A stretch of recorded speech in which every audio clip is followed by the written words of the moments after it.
Bereits im vergangenen Jahr sind wir hier den Brotkrumen zur Fortsetzung des wahrscheinlich besten Mittelalter-RPGs aller Zeiten gefolgt. Nun aber haben die Warhorse Studios endlich die Katze aus dem Sack gelassen und mit Kingdom Come Deliverance 2 ein Spiel angekündigt, welches direkt an das Ende des ersten Teils anschließt und somit ein richtiges Sequel zu werden scheint. Alle Infos zum AAA-Highlight daher jetzt für euch in den Zocker Lounge News zusammengefasst.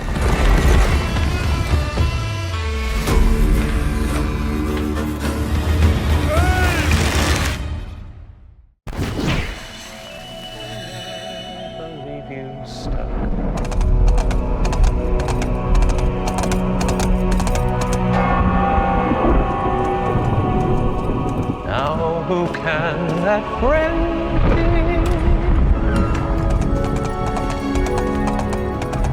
Henry, our hero Henry. It's been a while, but now we can finally show you Kingdom Come Deliverance 2. Dass die Warhorse Studios an einer Fortsetzung zu ihrem Erstlingswerk arbeiten, war zwar nie offiziell bestätigt, galt aber seit Jahren als ein offenes Geheimnis, da man mehrmals betonte, aus dem Franchise eine Marke machen zu wollen und es immer wieder kleinere oder größere Leaks gab. 6 Jahre arbeitet man nun schon am Titel, welcher dann finally tatsächlich auch noch Ende diesen Jahres auf allen gängigen Plattformen und Konsolen erscheinen soll. Für den zweiten Teil hat man sich ein sehr ehrgeiziges Ziel gesetzt und das ursprünglich mal zu Beginn der Kickstarter-Kampagne für Teil 1 gerade mal 11 Mann gestartete Team auf ganze 250 Mitarbeiter aufgeblasen. Daher kann man auch eine deutlich größere Spielwelt versprechen, welche auch in Sachen Story-Inszenierung und anderen Spielelementen nochmal deutlich zulegen soll. So soll das fertige Spiel dann auch über 5 Stunden Zwischensequenzen beinhalten, um die Geschichte um Heinrich noch epischer und ausführlicher erzählen zu können. Die Open World teilt sich diesmal in 2 Gebiete auf, welche beide in etwa so groß wie die bekannte Map aus Kingdom Come 1 sein sollen, was das insgesamt bereisbare Gebiet mal eben verdoppelt. Wir erinnern uns, Kingdom Come war sicher vieles, aber sicher nicht klein. Open World 1 soll in und um das ehemalige tschechische Kuttenberg spielen, welches im Mittelalter nach Prag die zweitgrößte Stadt Böhmens darstellte und durch den Silberbergbau sowie die Münzprägung eines der reichsten Wirtschaftszentren des Landes wurde. Zur zweiten Open World wissen wir bisher nur, dass sie im heutigen Naturschutzgebiet namens Böhmisches Paradies spielen wird, welches sich vor allem durch markante Felsformationen auszeichnete und daher früher die Heimat vieler Burgen war.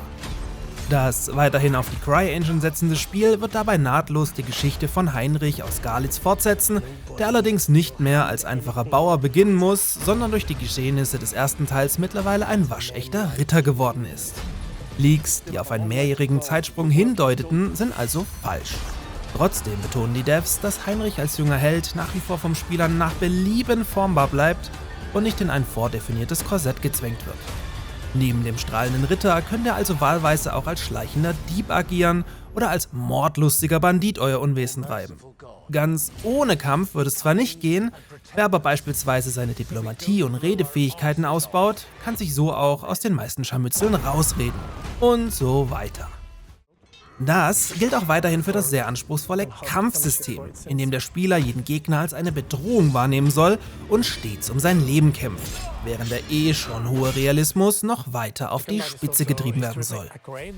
Neu ist in diesem Zusammenhang die Armbrust, welche auch vom Pferd aus abgeschossen werden kann, sowie die ersten frühen Formen von Feuerwaffen. Zudem sollen richtige Burgenbelagerungen noch mehr in den Fokus treten, die dann natürlich auch Trebuchets und andere spannende Dinge zu bieten haben werden.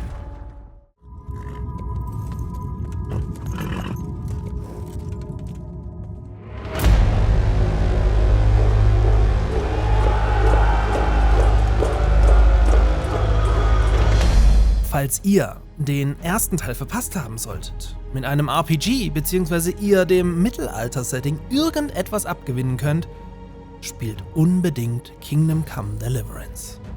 Die dichte und spannende Story zieht euch bereits nach wenigen Spielminuten in ein spannendes Abenteuer, welches meiner Meinung nach jeder Gamer erlebt haben sollte. Zudem findet ihr die Royal Edition mit allen Add-ons aktuell auf Steam für extra faire 7,99 € im Sale Spielspaß für locker 100 Stunden inklusive. Mein einprägsamster Moment im ersten Teil ereignete sich bereits fast zu Beginn, als mir das Spiel anhand von Scheiße erklärte, welche ich mit meinen Freunden gegen eine Hauswand werfen musste und das Ganze schließlich in einer Schlägerei endete, wie diese Mechanik funktioniert. Weltklasse. Oder war es doch das Besäufnis mit dem Pfarrer, die meinen Charakter gefährlich nah an diverse Schafe brachte? Was zur Hölle ist in dieser Nacht eigentlich genau passiert? Uff. Egal. Alter, ich bin immer noch besoffen. Moment mal. Waren das Frauen oder Schafe letzte Nacht? Wie war das bei euch? Ab in die Kommentare damit. Und auch hier bleibe ich natürlich weiter dran und werde hier für euch berichten. Also, gerne Abo da lassen, damit ihr nichts verpasst. Und in diesem Sinne, bis zum nächsten Mal. Be kind and protect us, so we don't blow our arses off. Amen.